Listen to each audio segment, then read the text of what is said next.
Welcome student. तो स्वागत है आपका एक और नई क्लास में। आज हम पढ़ेंगे प्रश्नावली 11.3 का थर्ड। तो सबसे पहले क्वेश्चन पढ़ते हैं कि एक शंकु की ऊंचाई, यहाँ पे मेन पॉइंट को हम क्या कर लेंगे, मार्क कर लेंगे। जैसे ऊंचाई यानी एच का मान मुझे दे रखा है और इसका आयतन यानी वॉल्यूम मुझे दे रखा है। तो इसके आधार की त्रिज्या यानी आर का मान मुझे याद करना है, वो भी पाई का मान कितना लेंगे 3.14 का प्रयोग करते हुए। तो हम यहाँ से लिखेंगे, हल लिखेंगे। तो हल कितना दे रखा है मुझे, जो मान मैंने दे रखे हैं वो लिख लेते हैं। एच का मान मुझे कितना दे रखा है 15 सेंटीमीटर। और आयतन कितना दे रखा है मुझे, यहाँ लिखेंगे आयतन कितना दे रखा है मुझे 1570 सेंटीमीटर क्यूब में दे रखा है। अब हम देखेंगे यहाँ से फॉर्मूला लगाएंगे, किसका, आयतन का फॉर्मूला लिखेंगे। तो शंकु के आयतन का फॉर्मूला होता है हमारे पास, ये होता है मेरे पास फॉर्मूला। तो इसमें क्या रख देंगे, मान रखेंगे। तो देखना शंकु के आयतन मुझे कितना दे रखा है, मेरे पास 1570 मुझे दे रखा है और 1/3 पाई का मान कितना रखने के लिए बोला उसने 3.14। और आर का मान मुझे क्या करना है, यहाँ से ज्ञात करना है, तो उसको ऐसा लिखेंगे। और एच का मान कितना दे रखा है मेरे पास 15 दे रखा है। अब इसको क्या किया जाएगा, हल करेंगे। तो हल कर लेते हैं इसको, क्या हो जाएगा देखना, 3 से ये कट जाएगा कितनी बार, 5 बार। और जो बचेगा उसको यहाँ पे एक बार लिखेंगे। तो कितना बचा यहाँ से 70, 1570 बचा। और यहाँ से जो बचा उसको भी लिख लेते हैं। यहाँ से कितना बचा 3.14। और यहाँ से बचा आर का मान। और यहाँ से कितना बचा मेरे पास, स्क्वायर लाएगा और यहाँ पे बचा मेरे पास 5। तो अब हम करेंगे, देखेंगे यहाँ से, क्योंकि मुझे आर स्क्वायर का मान निकालना है। तो आर स्क्वायर की जगह क्या करेंगे, यानी इन दोनों को यहाँ से हटाएंगे। हटाने के बाद कहाँ भेज देंगे, इसके नीचे भेज देंगे। तो लिखेंगे सबसे पहले क्या लिखेंगे, आर स्क्वायर बराबर, फिर लिखा जाएगा ये 1570 और बटे में इन दोनों को गुणा में भेज देते हैं। तो 3.14 गुणा 5। अब इन दोनों का गुणा कर लेते हैं। यहाँ पे कितना चल रहा है, आर स्क्वायर चल रहा है और यहाँ पे कितना चल रहा है, ऊपर 1570 चल रहा है। और इन दोनों को गुणा करने पर कितना आ जाएगा मेरे पास 15.70 आ जाएगा।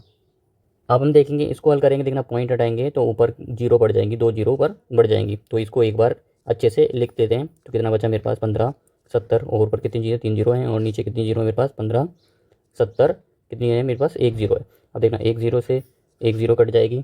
आगे आगे देखेंगे हम क्या करेंगे, यहाँ पे मेरे पास आर स्क्वायर है।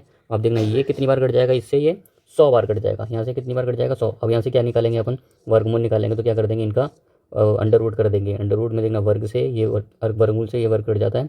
तो आर ये 100 का क्या होता है मेरे पास पता है, मेरे पास कितना होता है 10 होता है। इसी तरह क्या मुझे निकालना था, आर की यानी त्रिज्या की वैल्यू निकालनी थी।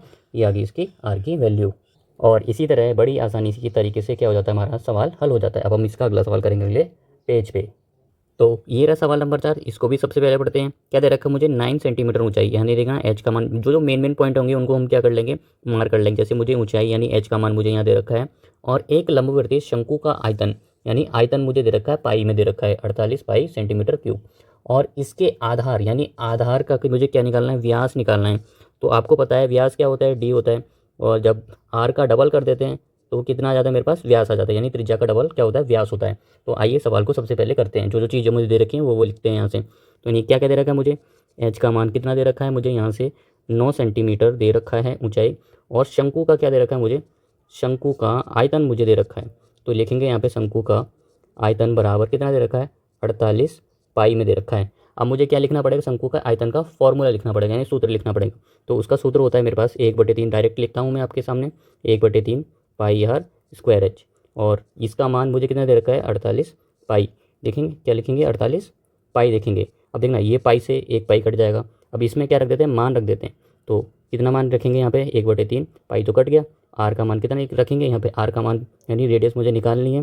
रेडियस से क्या बनेगा मेरे पास, डायमीटर यानी व्यास बनेगा। और एच का मान कितना दे रखा है मेरे पास 9 दे रखा है। और यहाँ पे कितना चल रहा है 48। अब मैं क्या करता हूँ, इस 3 से इस 9 को भी काट देता हूँ। कितनी बार कटेगा, 3 3 9 बार कट जाएगा, सॉरी 3 बार कट जाएगा। यहाँ पे कितना बचे मेरे पास आर स्क्वायर। और यहाँ पे देखना ये 3 बचा है यहाँ पे। तो 3 कहाँ चला जाएगा, 48 के नीचे चला जाएगा। 48 के नीचे यानी बट्टी में चला जाएगा। तो बट्टी में से ये कट जाएगा। कटने पर कितना बचेगा मेरे पास 16 बचेगा। तो कटने पर कितना बचे मेरे पास यहाँ पे 16। और 16 आ जाएगा। अब देखेंगे यहाँ से क्या निकालेंगे, वही वर्गमूल हटाएंगे, वर्गमूल लगाएंगे यहाँ से और क्या हटा देंगे, इसको सॉल्व कर लेंगे। तो वर्गमूल से ये वर्ग हट जाता है। यानी आर का मान कितना है, 16 का कितना होता है मेरे पास 4 होता है। यानी 4 कितना आया सेंटीमीटर। अभी मेरा सवाल क्या नहीं हुआ, हल नहीं हुआ, क्योंकि मुझे पूछा क्या गया है, व्यास पूछा गया है। तो व्यास क्या होता है, व्यास त्रिज्या का डबल होता है। तो क्या कर देंगे, 2 से मल्टीप्लाई कर देंगे किसको, 4 को। तो कितने मल्टीप्लाई करने पर यानी गुणा करने पर कितना आ जाएगा मेरे पास 8 सेंटीमीटर क्या है मेरे पास व्यास आया। इसी तरह क्या होता है हमारा ये सवाल भी हल हो जाता है।